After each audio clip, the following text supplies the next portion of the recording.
11월 24일 말씀 동무입니다. 요한계시록 4장 1절부터 11절인데 하나님은 여전히 통치하십니다 라는 제목입니다. 일곱 교회에 대한 편지를 주님으로부터 받아 들어가지고 그 편지를 이제 보내고 난 뒤에 이제 무대가 일곱 교회, 이 땅, 예수 영화롭게 변화되신 예수 그리스도 그분이 교회를 다스리신다는 그 내용에서 이제는 무대가 옮겨집니다. 하늘로 하나님의 보좌가 있는 하나님 나라의 궁전으로 무대가 옮겨지게 됩니다. 그리고 하늘에 열린 문이 있으면서 올라오라는 음성을 들으면서 사도 요한이 이렇게 쭉 빨려서 이제 올라가게 됩니다. 마치 에스겔이 바벨론 포로에 가 있다가 예루살렘으로 이렇게 수천 킬로 왔다 갔다 하는 것처럼 성령 안에서 그런 일들이 가능해지죠. 올라갔는데 그게 이렇게 되어 있습니다. 보라, 하늘에 보좌를 베풀었고, 갔는데 하늘 문이 열려서 그걸로 올라가서 봤더니 보좌가 있는 겁니다. 보좌는 누군가가 앉는 자리인 거죠. 보좌가 있는 겁니다. 근데 보좌를 보니까 그 보좌 위에 앉아 계신 분이 있었습니다. 그분은 바로 하나님이시겠죠. 하나님께서 보좌에 앉아 계십니다. 여러분이 하나님께서 보좌에 앉아 계신다는 말은 하나님께서 온 천지 만물을 통치하신다, 다스리신다, 구원과 심판을 베푸시고 계신다, 이런 거였습니다. 일곱 교회는 예수님께서 이 땅에 있는 교회를 이렇게 거니시면서 통치하시는 모습, 이제 하늘에 올라가서는 하나님께서 보좌에 앉아 계시면서 온 천지 만물을 통치하시고 다스리시는 모습을 보여주고 있는 겁니다. 그러면서 그 보좌에 있는데 이렇게 노래를 하는 겁니다.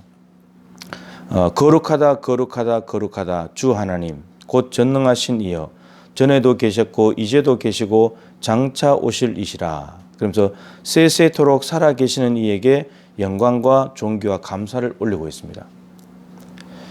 이게 중요한 것이 그 보좌에 앉아 계신 분은 거룩하신 분이신데, 거룩하다 거룩하다 거룩하다 세 번 반복했죠. 아주 지극히 거룩하신 분이 계신데 그분은 전능하신 분이십니다.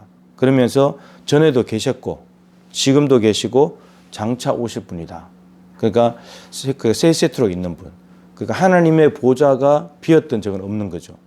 하나님의 보좌에 안 앉아 계셨던 적은 없습니다. 여러분, 하나님께서 보좌에 앉아 계시지 않는다면, 다르게 말해서 온 천지 만물을 통치하지 않으신다면, 단 한순간도 통치하신 적이 없다면 세상은 난리가 나는 겁니다. 그런데 하나님의 보좌에는 하나님이 앉아 계셨는데 그것이 비었던 적이 없고 계속해서 하나님은 여전히 통치하고 계시다는 겁니다.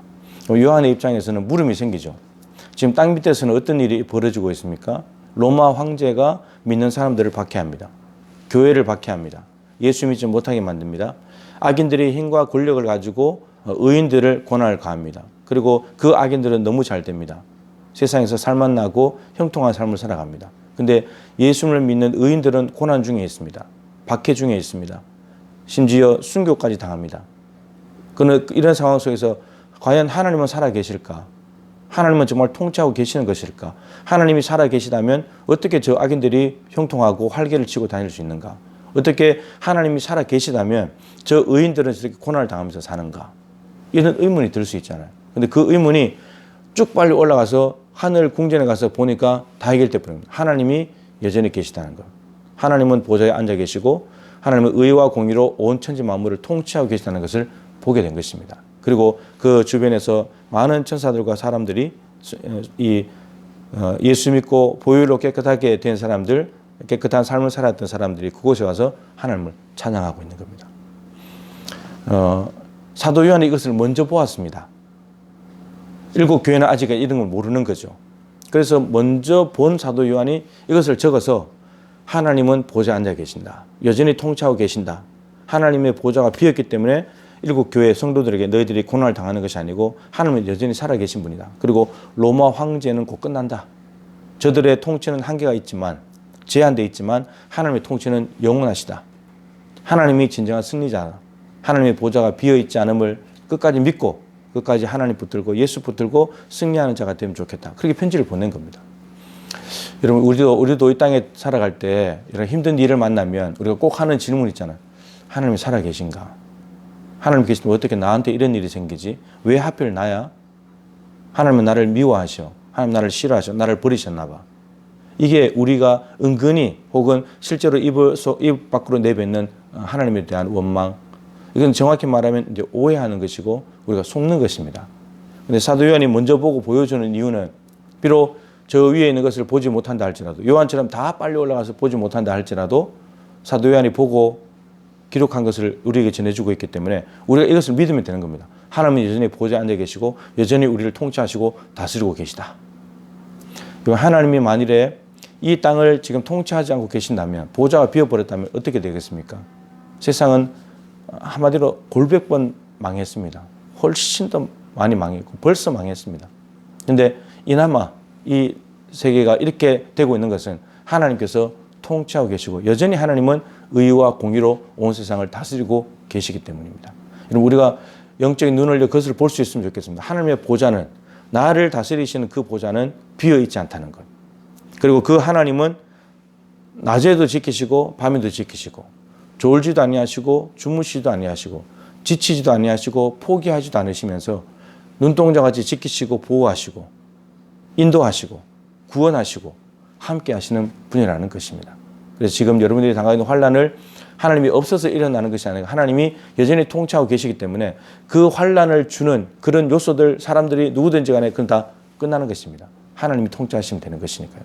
이 시간에 눈을 열어 하나님 보좌에 앉아 계신 그 하나님을 볼 수 있기를 바라고, 그 하나님이 나의 삶을 통치하고 다스리고 계신다는 그 믿음을 가지고 지금 당하고 살아가는 우리의 삶에서 어려운 일을 당하지만 우리가 그 하나님 붙들고 승리하는, 믿음이 변치 않는 믿음으로 승리하는 그 하나님 때문에 우리가 결국에는 웃고 승리하게 된다는 사실을 믿음으로 나아가는 저와 여러분이 될 수 있기를 소망합니다. 하나님 아버지, 하나님의 보좌가 비어있는 줄 알았는데, 그래서 많은 믿는 사람들이 순교당하고 고난당한 줄 알았는데, 그래서 로마 황제가 득세를 하고 형통한 줄 알았는데, 하나님 보좌 앞에 갔을 때 이 땅에서 어려움을 당했던 수많은 의인들이 거기에 와 있었고 거기서 하나님을 찬양하고 있었습니다. 하나님의 보좌가 비었고 하나님이 통치하지 않았다면 저런 사람들이 하나님 보좌에 갈 수도 없지만 하나님을 찬양할 수도 없습니다. 하나님이 다스렸다는 것을 감사하고 찬양하고 있습니다. 하나님, 우리도 믿음의 눈을 열어서 하나님 보좌를 보게 하시고 그 영광을 보게 하시고 내 삶을 여전히 통치하고 있다는 것을 의심하지 않고 하나님을 붙잡는 믿음으로 오늘 살아가야 될 삶의 현장에서 승리할 수 있는 저희들이 되게 하여 주시옵소서. 고난은 곧 끝이 날 것입니다. 한계가 있습니다. 그러나 하나님은 영원하신 분이십니다. 그 영원하신 하나님의 능력을 힘입어서 오늘 또 믿음으로 한 걸음 한 걸음 나아갈 수 있도록 역사하여 주시옵소서. 예수님의 귀하신 이름으로 기도드립니다. 믿음으로 승리하시기를 축복합니다.